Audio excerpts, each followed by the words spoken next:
আসসালামু আলাইকুম, সবাইকে স্বাগতম জানাচ্ছি মিলিস কিচেন কর্নার থেকে আবারও আরেকটি নতুন রেসিপি দেখার জন্য। আজকে আমি আপনাদের জন্য তৈরি করে দেখাবো পাক্কি বিরিয়ানি। এই পাক্কি বিরিয়ানিটি তৈরি করতে আজকে আমি নিয়েছি 1.5 কেজি পরিমাণ গরুর মাংস। এই গরুর মাংসগুলোকে একটু বড় বড় করে পিস করে নিয়েছি, আর সাথে নিয়েছি হাড্ডি সহ। এই পাক্কি বিরিয়ানিটি আপনারা খাসির মাংস দিয়েও তৈরি করতে পারেন, তো আজকে আমি গরু মাংস দিয়ে তৈরি করছি। বিরিয়ানিটি তৈরি করার জন্য প্রথমেই মাংসটাকে মশলার সাথে মেখে নিতে হবে।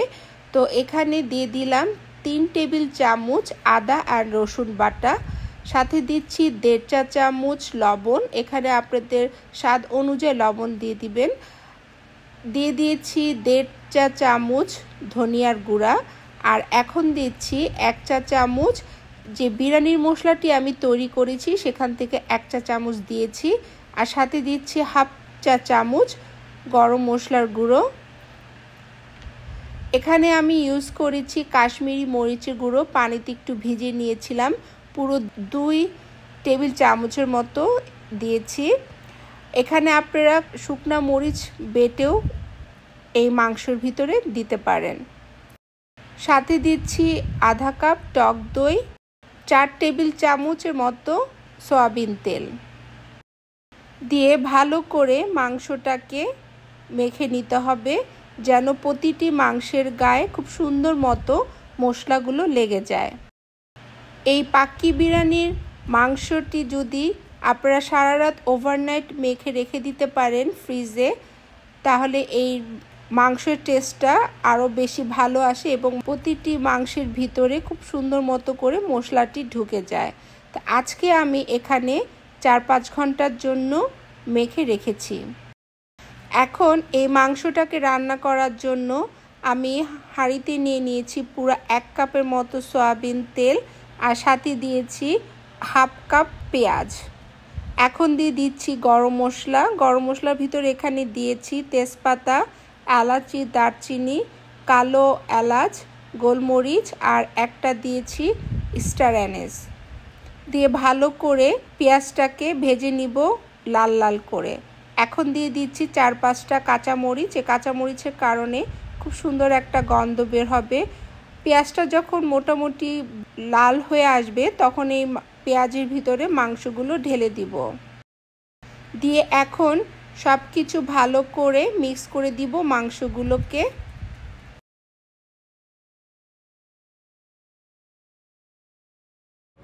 মাংসটাকে খুব ভালো করে মশলা শুদ্ধ কষাতে হবে। কষতে কষতে যখন মাংসের রঙটাও চেঞ্জ হয়ে আসবে এবং মাংসের থেকে আস্তে আস্তে পানি ছাড়া শুরু করবে। মাংসটাকে ঢাকনা দিয়ে ঢেকে দিয়েছিলাম কিছুক্ষণ। ঢাকনাটা তুলে আবারও মাংসটাকে নাড়াচাড়া করে দিচ্ছি। এর মধ্যে মাংস থেকে যথেষ্ট পরিমাণে মাংসের যে একটা পানি থাকে সে পানিটি বের হয়ে এসেছে। মাংসটাকে আবারও নাড়াচাড়া দিয়ে দিচ্ছি এবং এই পানির ভিতরেই মাংসটা মোটামুটি সিদ্ধ হয়ে আসবে। মাংসের ভিতরে আমি গরম পানি ইউজ না করে এখানে দিয়ে দিয়েছি দুধ, 1 কাপের মতো গরম করে দিয়েছি দুধটা। এখানে যদি আপনারা দুধের পরিবর্তে পানি দিতে পারেন, আর যদি মনে হয় যে মাংস সিদ্ধ হচ্ছে না তাহলে আপনারা আবারও এখানে গরম পানি দিয়ে দিবেন। তো আমি এখানে দুধ দিয়ে ভালো করে আবার নাড়াচাড়া করে মাংসটাকে ঢেকে দিব সিদ্ধ হওয়ার জন্য। মাঝে মাঝে ঢাকনাটা তুলে মাংসটা নাড়াচাড়া দিয়ে দিতে হবে যেন নিচে ধরে না যায়। এখন দিয়ে দিলাম আবারও 5-6টা কাঁচামরিচ। মাংসটি মোটামুটি সিদ্ধ হয়ে এসেছে, তো আবারও দিয়ে দিচ্ছি ঢাকনা।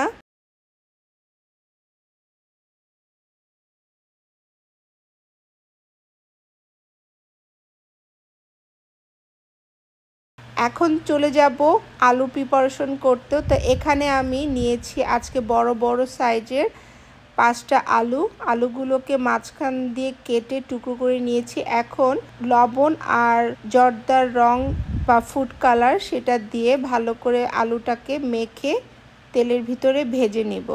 তো এখানে পরিমাণ মতো তেল দিয়ে দিলাম, দিয়ে আলুগুলোকে ভেজে নেব।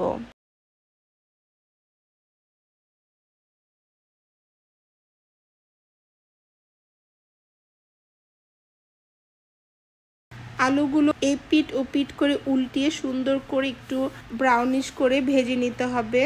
আলুগুলো ভাজা হয়ে গিয়েছে। এখন এই আলুগুলোকে মাংসের ভিতরে দিয়ে দিব।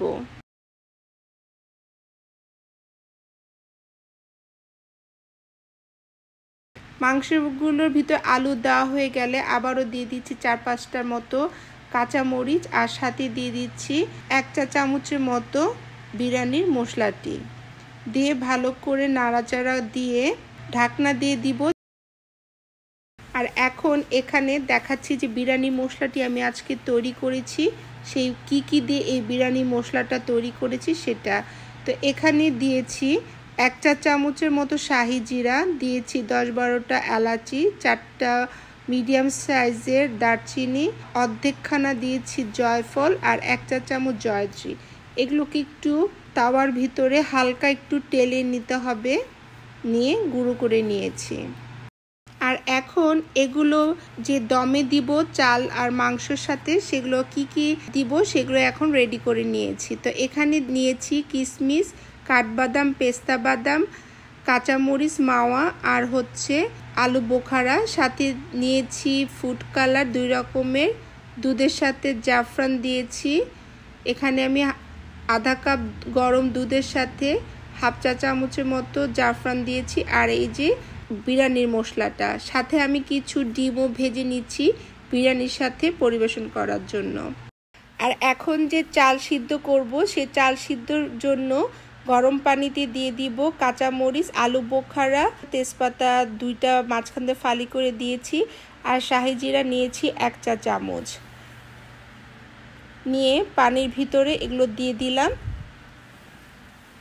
আর সাথে দিচ্ছি 3 চা চামচ লবণ। এখানেও আপনারা আপনাদের স্বাদ মতো কম বেশি লবণ ইউজ করতে পারেন। সবগুলোকে একটু মিক্স করে দিলাম। আজকে আমি নিয়েছি 1 কেজি কালিজিরা চাল। চালটাকে আধা ঘন্টার জন্য ধুয়ে ভিজিয়ে রেখেছিলাম। পানিটি যখন মোটামুটি বলক ওঠার মতো আসবে, তখন ওখানে চালগুলো দিয়ে দিচ্ছি। আর এখানে দিয়ে দিচ্ছি 1 টেবিল চামচের মতো বাটার।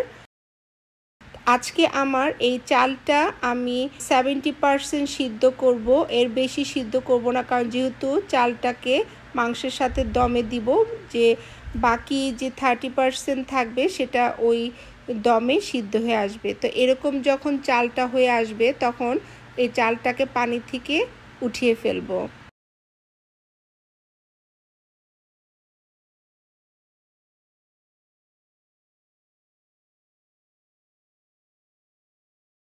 তো এখন আমি অন্য একটি পাত্রে সব কিছু একসাথে দমে দেওয়ার জন্য বড় একটি হাঁড়ি নিয়ে নিয়েছি। হাঁড়িটার ভিতরে 1 টেবিল চামচ ঘি দিয়ে দিলাম, ঘিটাকে ছড়িয়ে দিলাম। তো প্রথমে দিয়ে দিব চালটা, দিয়ে সুন্দর মতো চালটাকে ছড়িয়ে দিব। তারপরে এখানে দিয়ে দিব মাংসগুলো অর্ধেকটা।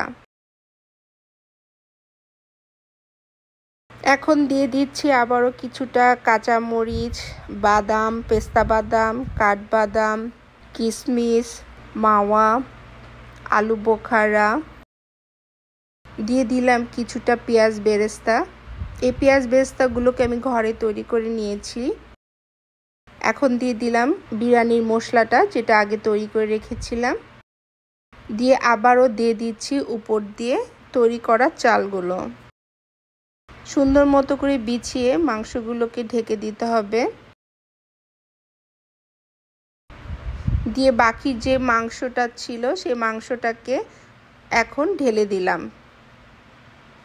দিয়ে সুন্দর মতো করে ছড়িয়ে দিতে হবে সব দিকে।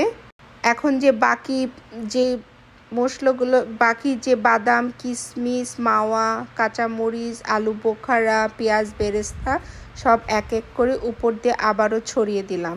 সাথে দিয়ে দিলাম আবারও একটু বিরিয়ানির মশলা, দিয়ে দিলাম দুধের ভিতরে জাফরান যে ভিজিয়ে রেখেছিলাম, সেই মিশ্রণটি এখন কিছুটা দিয়ে দিলাম। দিয়ে উপরে বাকি যে চালটা ছিল সেটাকে এখন মাংসের উপরে ছড়িয়ে দিচ্ছি।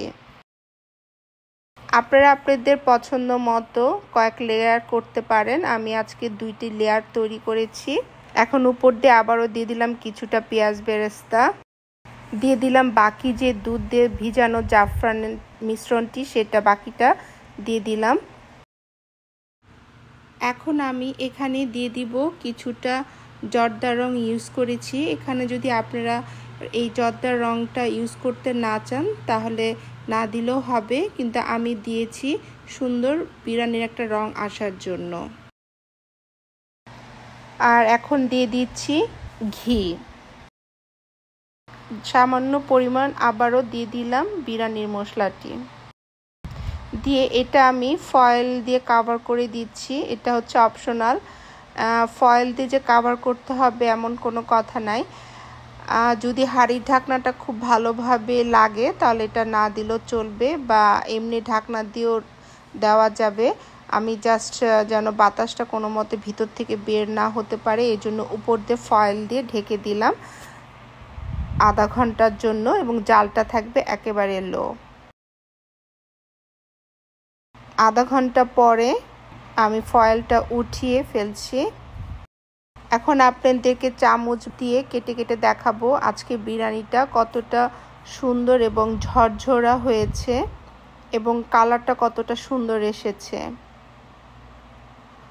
আর বিরিয়ানির গন্ধটা তো না বললেই নাই, এত সুন্দর একটা স্মেল বের হয়েছে।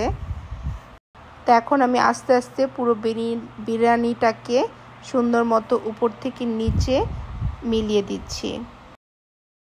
সার্ভিং ডিশে বিরিয়ানিটি সার্ভ করে নিচ্ছি। তো এভাবেই আজকে তৈরি করে ফেললাম আপনাদের জন্য খুবই মজাদার পাকি বিরিয়ানি রেসিপিটি যদি ভালো লেগে থাকে তাহলে প্লিজ লাইক কমেন্ট শেয়ার করতে ভুলবেন না। সবাই ভালো থাকেন, সুস্থ থাকেন। আল্লাহ হাফেজ।